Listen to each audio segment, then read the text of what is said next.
Good morning, everyone. A very good morning. Yeah, that ID has been changed.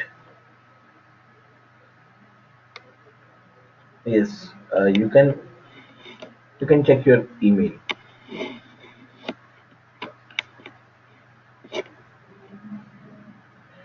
Okay, waiting for others. Now let's move to the next part. That is the array within the class. How we can use the array within a class. So how we can create the array members within a class. So array can also be used as a member variable in a class, and the flowing classes can be used, can be invoked, or can be make arrangements, or can be used as an arrangement for the array class. This definition is used that is a const int size equals to 10 class array. So we have declared one class that name is the array that contains a size. That means this is again the array variable. This is of the integer type, so a is the int type array. Then public void set var void display void. Then there is a curly brace and there is a semicolon. So the array name or array variable a as declared as a private member, because we have not declared anything, so it is by default it is private. As I told you, that in case of the array, in case of the class, if I cannot define any member as a public, private, protected, it can be declared as a private member of the class that can be used in the member functions like any other variable. So we can perform any operation on it.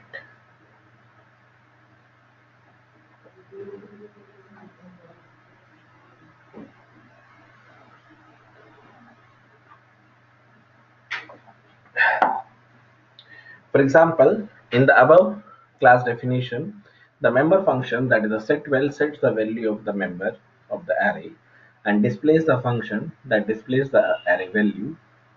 And also, similarly, we may also use other functions to perform any other operations as an array value. Now, let us consider a shopping list of the items for which we place an order with a dealer every month. So, we place an order, we place an operation that performs or that will be used for the operation that makes the arrangement, that makes the variable, that makes the arrangement as a predefined variable that will be used or that will be applicable, and that will be applicable in the set var. So we can perform any operation on it. And for example, in the above class definition, the member function setVal sets the value of the element of the array A, and display function displays the value. Similarly, we may also use another function to perform any other operation on the array value. Now let us consider a shopping mall list of items for which we place an order with the dealer every month. So in case of the every month we are placing the order, the list includes details such as the code number and the price of each item. So we would like to perform, we would like to initialize.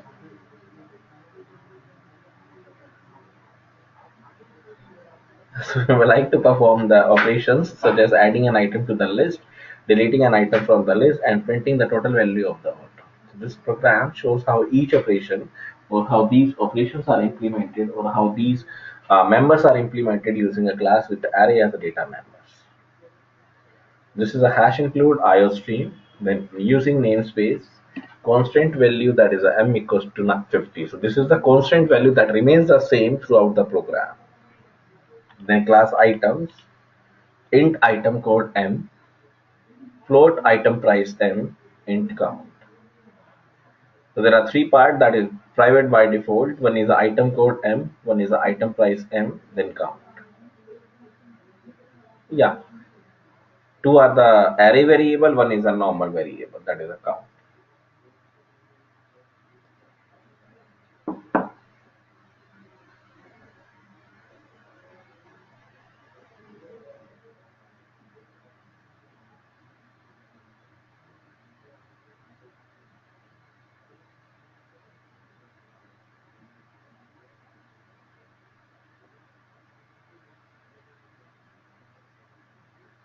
So the item code m, float or item price m, int count.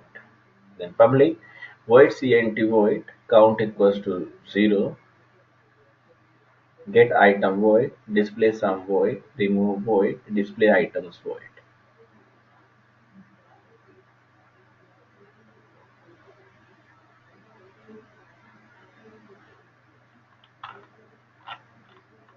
Now these items or these functions will be displayed as a void items get item void. See out, enter the item code, then see in item code count. So count is used as a we can say the putting more and more effort. They are doing more and more efforts for with this. Then enter the item cost. This is the item price count. Then count plus plus. Then void items. Display sum void. Float sum equals to 0.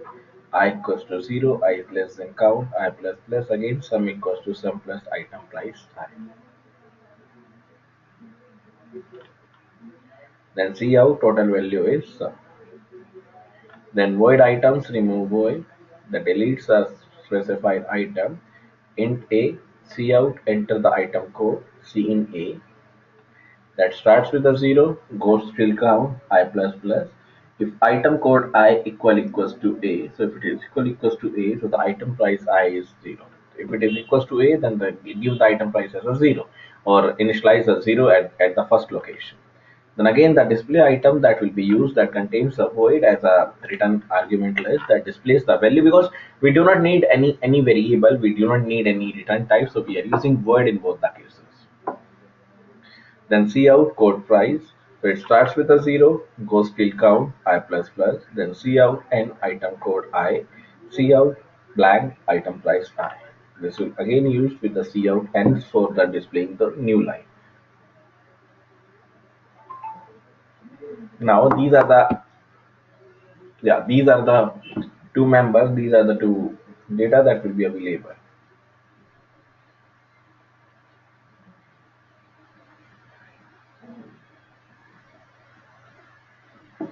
Then int main, it starts with the items order, so we have declared one object that is the order that is of the items class. Then order.cnk, again it is using to fetch the values of the count with the dot operator. Then int x, then do while loop. See out, you can do the following, that is enter the appropriate number, add an item. Then second one is display the total value. Third is delete an item. Fourth is display all the items. Fifth is quit. And then there is a what is your option. That is the last part, that is /n. Then C in X, so we are displaying the C in X with the value.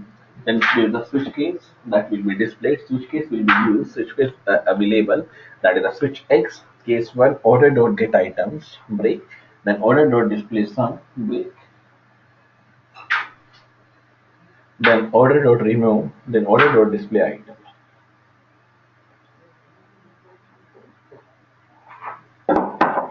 Then again there is a break in the case of case 5. What is the condition? While x is not multiplied by 5, then return 0.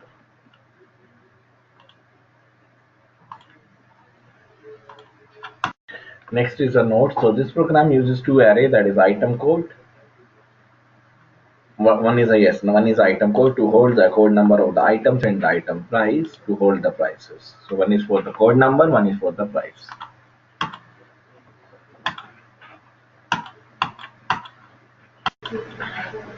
So in this we are using the two arrays, that is the item code and the item price. This item code is used to hold the code number of items and item price to hold the prices. And the total data member or the third data member, that is a count, is used to keep a record of items in the list. So one count is used to make a record, that is one by one it will increment, and item code is used to hold the code number of the items. This program uses a total of the 4 functions to implement the operations to be performed on the list. So const int m equals to 15 that defines the size of the array members.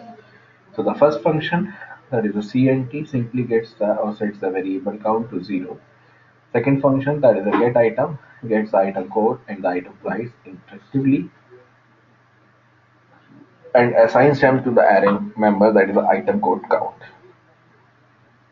and item price count. And note that inside each and every function, the count will be used, that is incremented automatically whenever there is an assignment operator that is used. And the display sum function first evaluates the total value of the order, then prints the value. And the force function, that is a remove, deletes a given item from the list. It uses the item code to locate it in the list and sets the price to the 0 that indicates that the price item is not active in the list. Lastly, the function display item displays all the items in the list that will be used. Yeah, that will be used as a function to display each and every category, each and every criteria. So one is a display sum, one is a remove, one is a display item. This program or the program implements all the tasks using a menu-based user interface.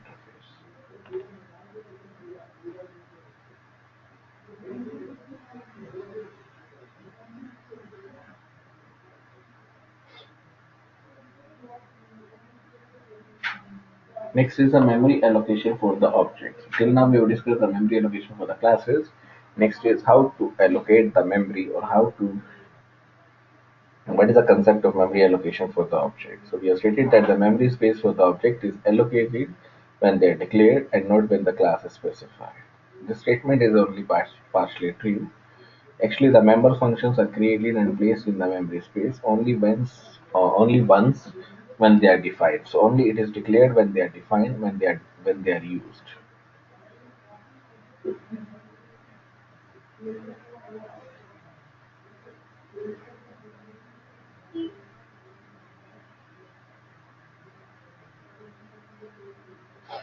So whenever they are declared, whenever they are used, so they are declared as a variable, they are used as a variable, so that we can use that variable, we can make that variable constant and makes the object accessible to that object.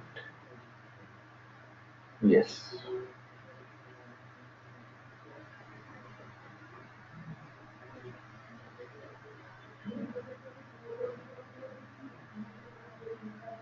So no functions, no separate spaces allocated for the member functions when the objects are created.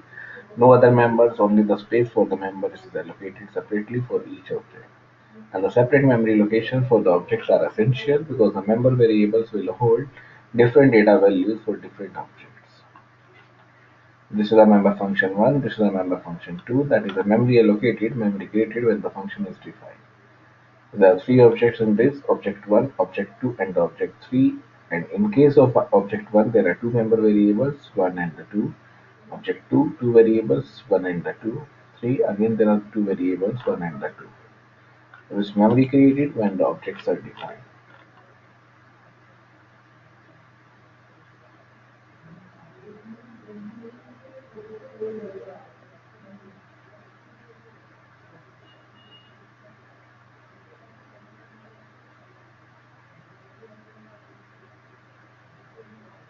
Next is a static data member. So a data member of a class can be qualified as a static. These properties of a static member variable are similar to that of the C static variable. Yeah, that is same as the C static variable because that will be defined, that will be used in this case. Now, a static member has some qualities, characteristics. These are: it is initialized to 0 whenever it is placed or whenever the first object of the class is created. No other initialization is permitted. Only the one copy of that member is created for the entire class, and that is shared by each and every object of that class only, no matter how many objects are created. Next, it is visible only within the class, but its lifetime is the entire program.